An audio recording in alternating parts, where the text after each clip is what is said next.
네, 주영진의 뉴스 브리핑 오늘도 정치권 소식으로 시작을 해보도록 하겠습니다. 야 3당, 여당인 민주당 그리고 제1야당인 자유한국당을 제외한 민주평화당, 바른미래당, 정의당이 연동형 비례대표제 도입을 촉구하면서 국회 로텐더홀에서 농성에 돌입하겠다고 밝혔는데 아직까지 현장 화면은 들어오지 않고 있습니다. 이 소식은 현장 화면이 들어온 대로 여러분께 그대로 전해드리도록 하겠습니다. 일단 어제에 이어서 조국 청와대 민정수석과 관련한 이야기를 먼저 여러분께 전해드리도록 하겠습니다.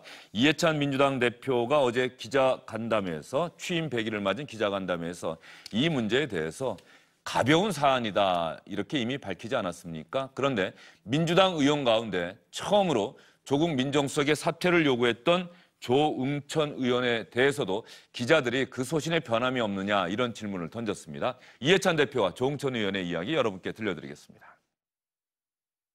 당의 한 부분에서 그런 얘기가 있었다고 하는데 그것은 본인한테 확인한 바로는 좀 뭐라고 그럴까요? 사퇴를 조속하게 처리해달라는 뜻으로 한 발언이라는 얘기를 들었습니다. 아니 나 아무 상의 없이 그냥 내 생각 한 거니까. 그러면 약간 조금 그 이후에 이제 또 많은 의원님 다른 분들도 페북에도 쓰시고 하셔서 아니 다 그분들 생각 얘기하는 거고 저는 제 생각 얘기하는 것이고. 뭐 지금도 변함은 없으신 거죠? 이게. 아니 그 변할 것 같으면 올리면 안 되는 거죠. 이해찬 대표 불러서 그 관련된 얘기를 한 거 나를 맞아요? 불렀다고? 네, 의총장 들어가실 때 같이 이렇게 좀 얘기 나누시고. 아니 저 앞에서 만난 거야. 해픈 투미. 그 부분에 대한 얘기는 없으셨어요? 따로? 전혀. 예, 수고하세요. 네, 감사합니다. 이해찬 대표가 처음에 얘기한 내용은 조국 민정수석과 관련해서 가벼운 사안 아니냐 이렇게 얘기를 했는데 아마도 지금 여러분께 보여드린 영상은 조응천 의원의 페이스북 글, 조국 민정수석의 사퇴를 요구했던 그 글에 대해서 이해찬 대표가 나름대로 해석한 이야기를 여러분께 보여드린 겁니다. 김영준 명지대 교수, 최창렬 용인대 교수, SBS 박문신 논설위원과 함께 하도록 하겠습니다. 어서 오십시오. 네, 안녕하십니까. 조응천 의원은 이야기를 안 할 것 같으면서도 기자들 얘기 다 하네요. 내가 변할 것 같으면 본인의 얘기 그대로 그렇죠. 한 셈이죠. 예. 조국 민정수석이 책임을 지고 사퇴해야 된다. 이 얘기에는 변함이 없다. 이 얘기를 저렇게 우회적으로 한 건데 결과적으로 보면 이해찬 대표가 어제 이제 이른바 조국 사퇴론에 대한 쐐기를 박으면서 엄호론을 펴기 시작했을 때 조응천 의원에게 확인해 본 결과 하면서 얘기한 해명과는 좀 다른 그런 얘기를 이제 조응천 의원이 다시 한 셈이죠. 내 소신의 변함이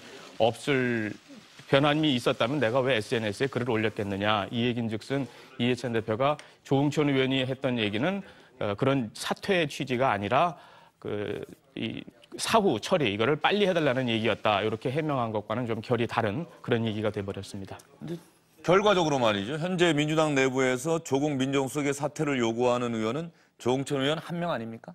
결과적으로 보면 공식적으로 말이죠. 얘기한 사람은 예. 한 명이고요. 물론 이제 물밑에서 다른 소리를 하는 경우는 좀 있겠지만 이미 이해찬 대표가 어제 저렇게 쐐기를 박은 상황에서 또 다른 얘기를 하기는 좀 쉽지는 않을 겁니다. 쉽지는 않고 지금 상황이라는 것은 일은 청와대에서 벌어졌는데 청와대는 계속 침묵하거나 무대응으로 일관하고 민주당이 엄호를 하는 그런 상황이거든요. 이 상황에서 민주당의 당론, 민주당의 입장 이것이 변하지 않은 상황.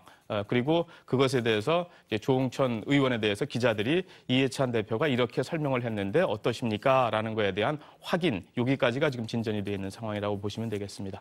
그러면 조응천 의원의 페이스북 글 그리고 조응천 의원과 전혀 다른 생각을 밝힌 표창원 의원의 페이스북 글을 다시 한번 여러분께 보여드리도록 하겠습니다. 조응천 의원의 페이스북 글 지금 여러분께서 보고 계시는데 이제 민정수석이 책임질 수밖에 없고 다른 도리가 없는 상황이 됐다고 여깁니다. 조국 수석이 먼저 사의를 표해서 대통령의 정치적 부담을 덜어드려야 합니다. 표창원 의원은 어떤 글 썼을까요? 조국 민정수석을 흔들지 맙시다. 최근 문제를 계기로 앞으로 더 단호한 검증 단속으로 기강을 강화할 것으로 믿습니다. 최 교수님. 네. 어떻습니까? 지금 민주당은 전체적으로 표창원 의원의 글 이쪽으로 방향을 잡은 것 같은데 말이죠. 조응천 의원은 일단 자신의 소신을 얘기한 거로 보여지고요. 지금 이해찬 대표가 이 사안에 관해서 견해를 밝히기 전에는 문재인 대통령도 특단의 조치를 취할 수 있다 이런 얘기가 보도가 나왔었잖아요. 그래서 아무튼 여권에서 이 지금 특감반에 지금 민정수석실 산하에 있는 특감반의 어떤 이런 비위가 상당히 심각하다. 그리고 청와대가 이 부분에 대해서 만약 그대로 넘긴다면은 최근에 여러 가지 여권의 위기와 관련해 가지고 지지율이 더 떨어질 수 있다라는 위기의식이 전 있었다고 봅니다. 아마 예. 조응천 의원이 그런 부분을 인식을 해서 이런 발언을 했는데 지금 이제 의외로 이해찬 대표가 지금 쐐기를 받고 나왔어요. 그렇다고 이제 와서 조응천 의원이 다른 말을 할 수 없는 거 아니겠어요? 저는 그래서 조응천 의원은 앞으로 여권이 이대로 이런 방향으로 가야 된다는 자신의 소신을 얘기하는 거라고 일단 봅니다. 예, 네. 자신의 소신을 얘기한 거다. 뭐 거기에 대해서 어느 것이 옳으냐 그르냐에 대해서는 아직 최 교수님 말씀 안 하고 계신 것 같고요. 김 교수님 생각은 어떠십니까? 일단 학자적인 측면하고 예. 행정적인 측면, 정치적 측면 세 가지가 있는데요.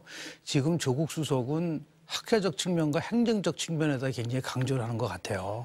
그런데 청와대에서의 수석은 정치적 측면이 훨씬 강합니다. 네. 그러니까 정치는 책임을 지는 것이고요. 그래서 조응천 의원이 얘기한 것은 소신한 걸 넘어서서 본인이 공직기관 비서관으로 일을 해본 경험을 토대로 해서 봤을 때 네. 문제는 가장 큰 핵심은 이겁니다. 대통령한테 부담을 줘서는 안 된다는 부분이 핵심인 거고요.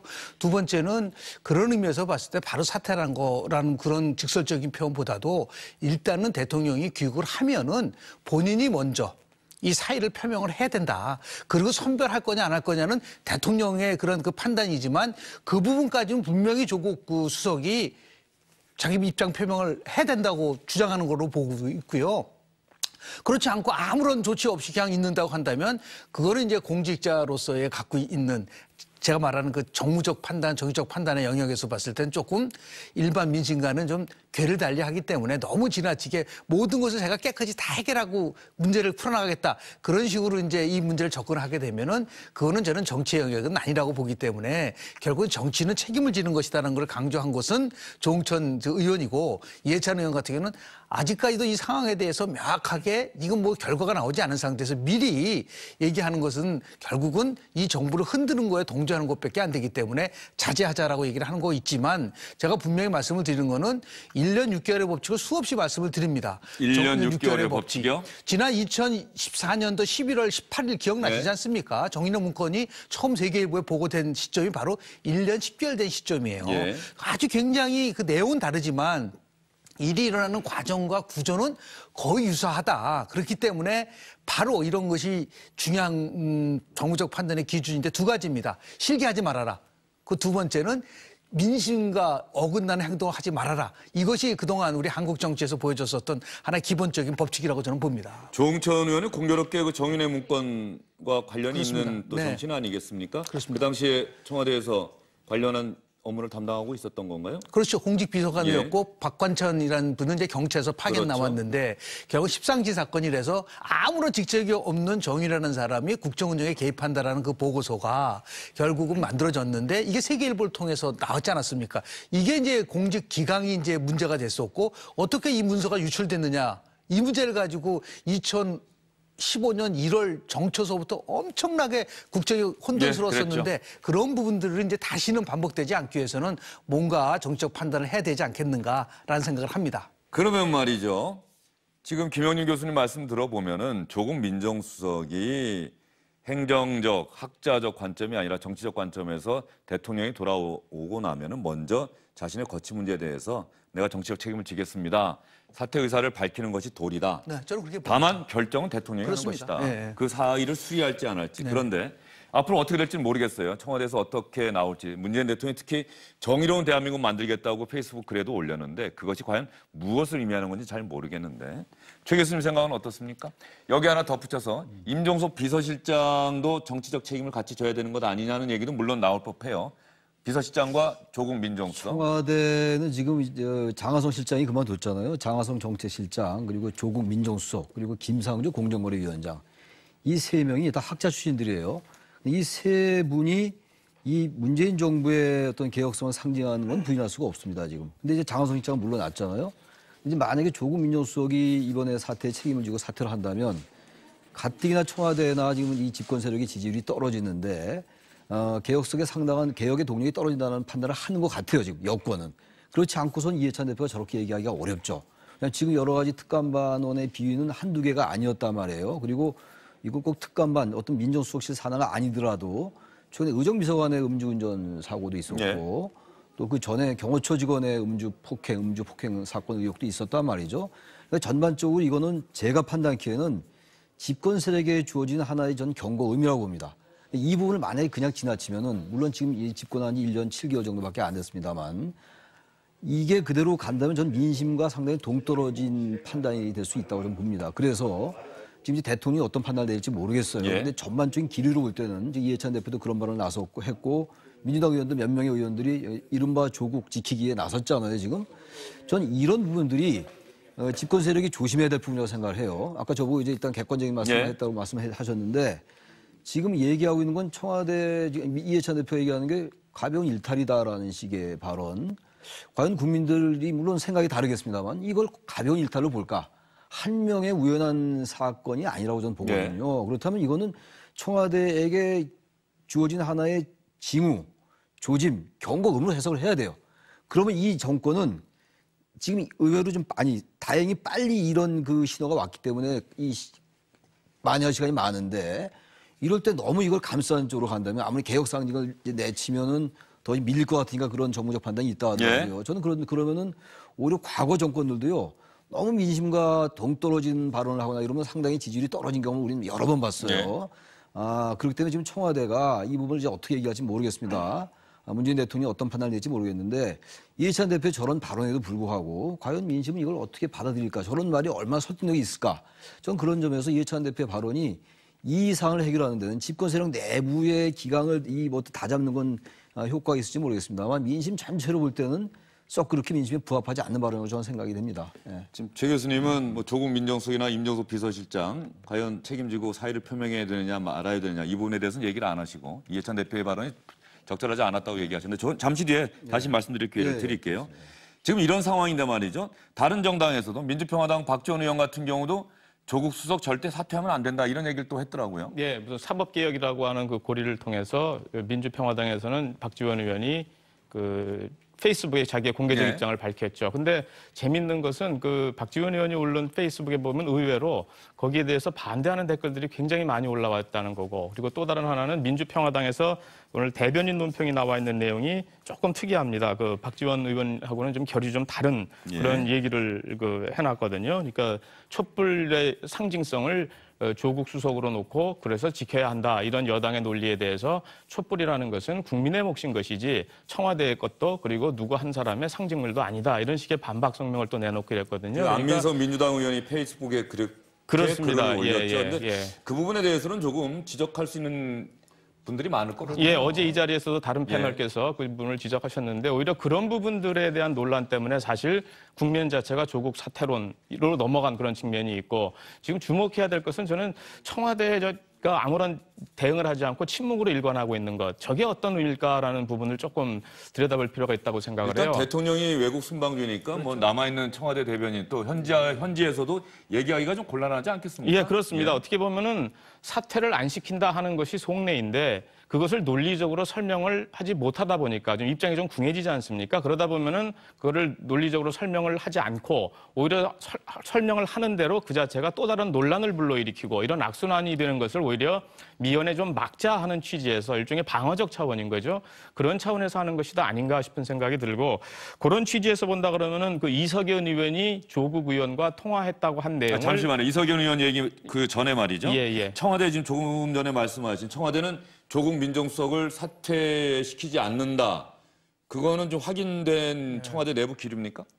그런 기류가 담겨져 있는 것이 지금 청와대의 무대응에 담겨진 그런 속내가 아닌가 하는 추측을 말씀드리는 거죠. 그러니까 어떤 이제 새로운 결단을 하기 위해서 침묵을 할 수가 있고 이미 결론은 대충 내려져 있는데 이거에 대한 입장 설명을 어떡하지 하면서 이렇게 곤란해하고 약간 좀 당혹스러운 분위기 속에서 침묵하는 거는 분명히 다르거든요. 근데 지금까지 나타난 몇 가지 정황을 보게 되면은 후자에 좀 가깝지 않나 하는 생각을 하게 된다는 거죠. 예, 알겠습니다. 개혁 동력을 끌고 가고 사법개혁을 위해서라도 조국 수석은 저는 정치적 결단을 내려야 된다고 보고 아까 말씀하셨지 예. 않습니까?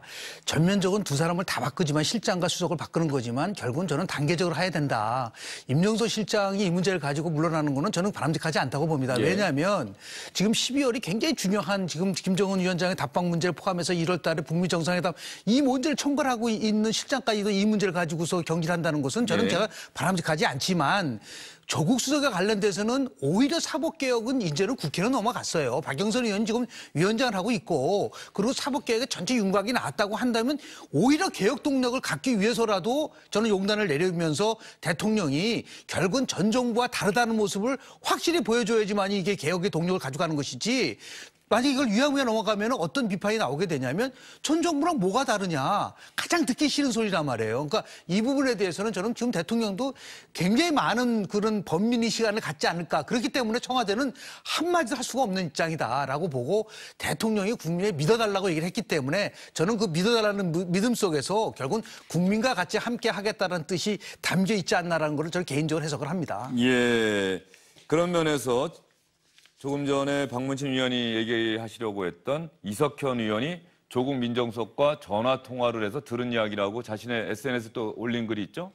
예, 그렇습니다. 지금 화면에 나오고 있는 건데요. 이석현 의원이 조국 수석과 통화한 결과를 적은 겁니다. 조국 수석이 이렇게 얘기를 했다 하면서 적은 건데요. 온갖 비난을 받아 안으면서 하나하나 사태를 해결해 나가겠다. 실컷 두들겨 맞으며 일한 뒤에 자유인이 되겠다. 이렇게 말했다고 적은 거거든요. 두들겨 맞으며 일한 후에 자유인이 되겠다. 그러니까 사태 해결을 해나가겠다. 이렇게 표현이 예. 돼 있지 않습니까? 그러니까 지금 이 시점에서는 나는 사퇴는 생각하고 있지 않다라는 뜻을 일단 전한 것 같고요. 그리고 이제 민주당의 입장, 그리고 청와대의 침묵, 조국 수석의 저런 일단 간접 전언입니다만은 조국 수석의 생각, 이런 거를 종합해 보면은 하나하나의 퍼즐이 어떻게 맞힐까 하는 것은 시청자 여러분들께서도 한번 생각해 보시면 향후 국면이 어떻게 갈까 하는 걸 예측하는 데도 좀 보탬이 되지 않을까 그렇게 생각이 듭니다. 예, 지금 이 부분에 대해서 저희가 이야기하고 있는 이런 내용들은 어떤 면에서 보면은 여전히 전망과 가능성의 영역에 있습니다. 결단은 문재인 대통령이 최종적으로 하는 것이고요. 문재인 대통령이 오늘 밤 늦게 귀국할 예정이기 때문에 이번 주 안에, 빠르면 이번 주 안에 문재인 대통령의 명확한 생각이 공개되지 않을까 싶습니다.